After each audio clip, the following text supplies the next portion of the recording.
আসসালামু আলাইকুম, সবাই কি তাহরা বালা আছেন? আলহামদুলিল্লাহ, আমি আপনারা দয় বালা আছি। আজকে আমি আপনারা সামনে খুবই মজাদার একটা ফিটার রেসিপি লই আইছি। যদি আমার এই ফিটার রেসিপিটা আপনারা দেখতে চান তাইলে পুরো ভিডিওটা দেখুকা এবং আমার সাথে থাকুকা। আজকে আমি যে ফিটার রেসিপিটা লই আইছি তা হইছে ডাইল দিয়ে হান্দেশর রেসিপি।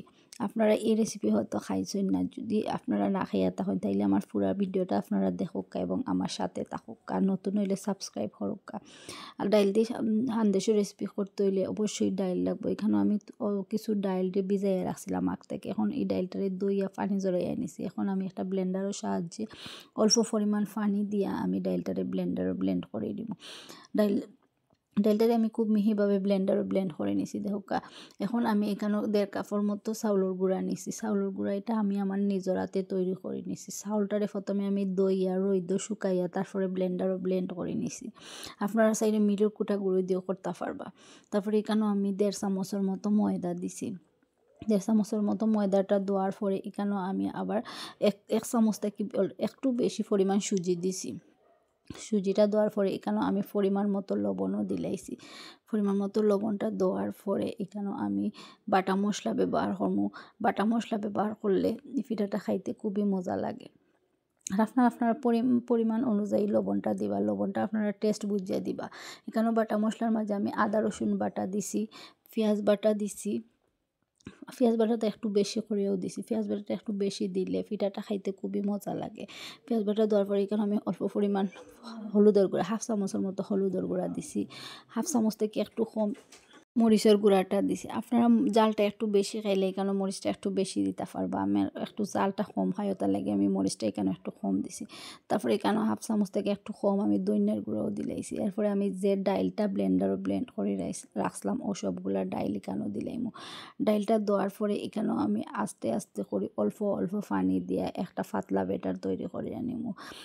দেখো আমি অল্প পরিমাণ পানি দিয়া দিলাম। একলগে বেশি পানি দিলে আপনার ব্যাটারটা পাতলা হয়ে যাব। আপনারা অল্প দিয়ে একটা খুব সুন্দর একটা ব্যাটার তৈরি হবার বালা করে মিক্স করে নিতে হইব সবগুলারে। বালাটিকে মিক্স না করে নিলে পিঠাটা ফুলতো না এবং সুন্দর হইতো না। দেখো আমি আস্তে আস্তে করে খুব সময় নিয়ে ব্যাটারটারে তৈরি করে নিলাম। সময় নিয়ে একটু তৈরি করতে হইব, তাইলে পিঠাটা একটু ফুলকো হইব এবং খাইতে খুবই মজা লাগবে।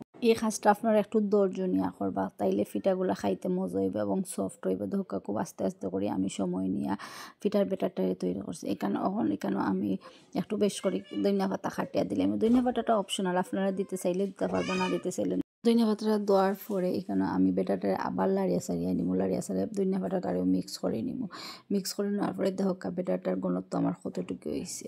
একটু পাতলা রয়েছে আকারে। পাতলা রোয়ার কারণে আমি এটারে এখন রেস্টও রাখি দিব। রেস্টও রাখলে ব্যাটারটা পরে হইব, কারণ সুজিটা ফুলিয়ে উঠবো। এখন আমি প্রায় 15 মিনিটের লাগে ব্যাটারটারে ডাকনা দিয়ে ডাকিয়ে দিলাইছি। 15 মিনিট পরে আমি ডাকনা খুলিয়াইয়া দেখছি, দেখো আমার ব্যাটারটার গিলা লাগে দেখতে এবং আগ থেকে কিছু ঘন হয়েছে ব্যাটারটা। এখন আমি আবার এটারে লাড়িয়ে নিব। লাড়িয়ে নেওয়ার পরে একটু বালা করে আবার আমি নাড়িয়ে নিব, কারণ নিচে সুজিটা আর চাউলের গুঁড়াটা বই যাব। বালাটিকে মিক্স করে নিব। এখন মিক্স করার পরে এখন আমি চুলার মাঝে একটা কড়াই বয়া দিব। আর কড়াইটার আমি আগে তেল দিয়া গরম করে নিছি। কড়াইটারে আগে একটু বয়া নিতে হইব তেলটা, তো তেলটা টানলে পিঠাটা সুন্দর হইব। এখন আমি বিসমিল্লাহ হইয়া একটা পিঠা চুলার মাঝে দিলাইছি ও তেলের মাঝে দিলাইছি। এখন ধোকা খুব সুন্দর আস্তে আস্তে নিজ ইচ্ছায় পিঠাটা ফুলি উঠে।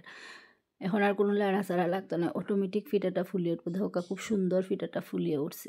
তেলটা যদি আপনারা আগে থেকে গরম করিয়া নেন আর মিডিয়াম আঁচ দিয়া রাখেন তাইলে পিঠাটা অটোমেটিক ফুলি উঠবে, আপনারা লাড়া লাগতো না। এখন আমি উল্টাই পিঠাটারে বাজিয়ে নিব লাল করি।